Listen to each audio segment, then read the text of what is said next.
Assalamualaikum warahmatullahi wabarakatuh.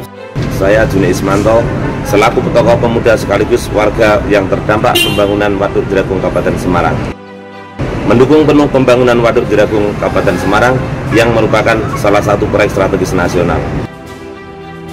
Dengan dibangunnya Waduk Jeragung sangat bermanfaat bagi warga sebagai irigasi pertanian, pembangkit listrik, tenaga air, dan sektor pariwisata.